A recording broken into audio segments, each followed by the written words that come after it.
പരിശുദ്ധ പരമദിവ്യകാരുണ്യത്തിന് എന്നേരവും ആരാധനയും സ്തുതിയും പുകഴ്ചയും ഉണ്ടായിരിക്കട്ടെ. ഞങ്ങളെ ഓരോരുത്തരെയും കരുതലോടെ കാക്കുന്ന പരിശുദ്ധ പരമദിവ്യകാരുണ്യത്തിന് എന്നേരവും ആരാധനയും സ്തുതിയും പുകഴ്ചയും ഉണ്ടായിരിക്കട്ടെ.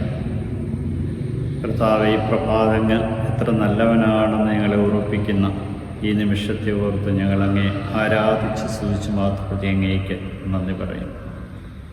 ഞങ്ങൾക്ക് ചുറ്റും പാളയമടിച്ച് ഞങ്ങളെ സംരക്ഷിക്കുന്ന കാരുണ്യവാനായ കർത്താവെ, ഞങ്ങളങ്ങേ സ്തുതിച്ച് ആരാധിച്ച് മഹത്വപ്പെടും. അങ്ങിൽ ആശ്രയിക്കുന്നവൻ എത്രയോ ഭാഗ്യപ്പെട്ടവനാണെന്ന് ഞങ്ങളെ ഓർമ്മിപ്പിക്കുന്ന ഈ പ്രഭാതത്തിൽ ഞങ്ങളങ്ങേ സ്തുതിച്ച് ആരാധിച്ച് മഹത്വപ്പെടുത്തി അങ്ങേക്ക് നന്ദി പറയും. ഞങ്ങൾ ബലഹീനരായിരിക്കുമ്പോഴാണ് നിൻ്റെ ശക്തി ഞങ്ങളിൽ പ്രകടമാകുന്നത് ഞങ്ങളെ ഓർമ്മിപ്പിക്കും. ക്രിസ്തുവിൻ്റെ ശക്തി എൻ്റെ മേൽ ആവസിക്കേണ്ട ഞാൻ പൂർവാധികം സന്തോഷത്തോടെ എൻ്റെ ബലഹീനതയെക്കുറിച്ച് പ്രഘോഷിക്കുമെന്ന പൗലോസ് അപ്പോസ്തലൻ എന്ന ഒന്നാമത്തെ വായനയിലൂടെ നമ്മെ ഓർമ്മിപ്പിക്കും. നമ്മളെ ഓരോരുത്തരെയും ശക്തിപ്പെടുത്തുന്ന ദൈവ ആത്മാവിനാൽ നിറഞ്ഞ് മുന്നോട്ട് പോകുവാൻ തക്കവിധം നമ്മെ ഓരോരുത്തരെ അനുഗ്രഹിക്കണമെന്ന് ഇന്ന് നമുക്ക് പ്രത്യേകമായിട്ടും പ്രാർത്ഥിക്കാം. നമ്മുടെ എല്ലാ ബലഹീനതമായ അവസരങ്ങളെയും ദൈവത്തിന് വിട്ടുകൊടുക്കാം. അവിടെ നിഴൽ ചെയ്യുന്നു, നിങ്ങളെ ഞാൻ തിരഞ്ഞെടുത്തു, നിങ്ങളല്ല എന്നെ തിരഞ്ഞെടുത്തു. അതാണ് കർത്താവിൻ്റെ കരുണയെന്ന് പറയുന്നത്.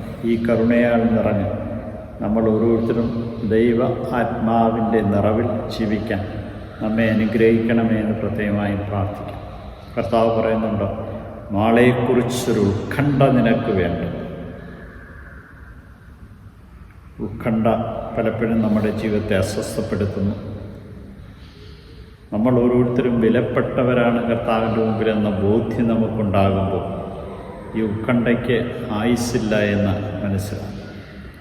ഉത്കണ്ഠപ്പെട്ടതുകൊണ്ട് നമ്മളൊന്നും നേടാൻ പോകുന്നില്ലെന്ന് നമ്മെ ഓർമ്മിപ്പിക്കുന്നു. ദൈവത്തിൻ്റെ കൃപയും അനുഗ്രഹവും നമുക്ക് അനുദിനവും നൽകുന്ന കർത്താവിനെ മഹത്വപ്പെടുത്തുവാൻ നമുക്ക് കഴിയണം.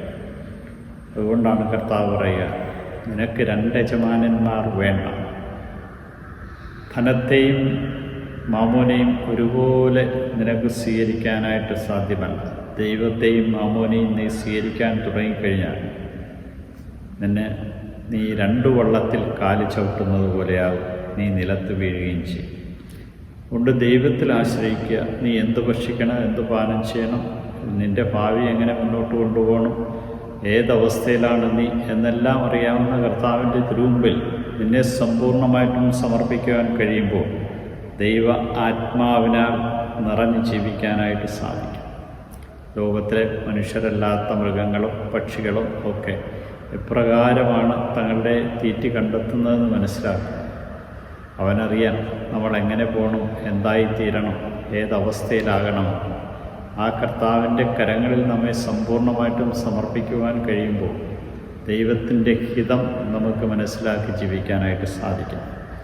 അതുകൊണ്ടാണ് കർത്താവ് നമ്മെ ഓർമ്മിപ്പിക്കുന്ന പൗലോസ് അപ്പോസ്തലൻ്റെ വാക്കുകളിൽ, കർത്താവായ യേശു ക്രിസ്തു സമ്പന്നരായിട്ടും നിങ്ങളെ പ്രതി ദരിദ്രനായി തൻ്റെ ദാരിദ്ര്യത്താൽ നിങ്ങളെ സമ്പന്നരാക്കി തീർക്കാൻ വേണ്ടി തന്നെ. ഹല്ലേലൂയ. ഈ ഒരു ബോധ്യം നമുക്കുണ്ടായിരിക്കണം. നമ്മെ ശക്തിപ്പെടുത്തുന്ന ദൈവത്തിൻ്റെ കരങ്ങളിലേക്ക് നമുക്ക് വിട്ടുകൊടുക്കാം. അവിടെ നിന്ന് തന്നെയാണ് യഥാർത്ഥ നിക്ഷേപമെന്നും അവിടെ നിലായിരിക്കുന്ന ഒരു ഉത്കണ്ഠയ്ക്കും അവസരമില്ലെന്നും ഉള്ള ബോധ്യം നമുക്ക് നൽകി അനുഗ്രഹിക്കുന്ന കർത്താവിനെ ആരാധിച്ച് സ്തുതിച്ച് മഹത്വപ്പെടുത്താം. ഈശോയെ നന്ദി, ഈശോയെ സ്തുതി, ഈശോയെ ആരാധന. നിത്യം പിതാവും പുത്രനും പരിശുദ്ധാത്മാക്കളെ എല്ലാ ഉത്കണ്ഠകളെയും എടുത്തു മാറ്റി അവിടുത്തെ കൃപാവരത്തിൻ്റെ അഭിഷേകത്താൽ എല്ലാ ഉത്കണ്ഠകൾക്കും അവിടുന്ന് ഉത്തരം നൽകട്ടെ.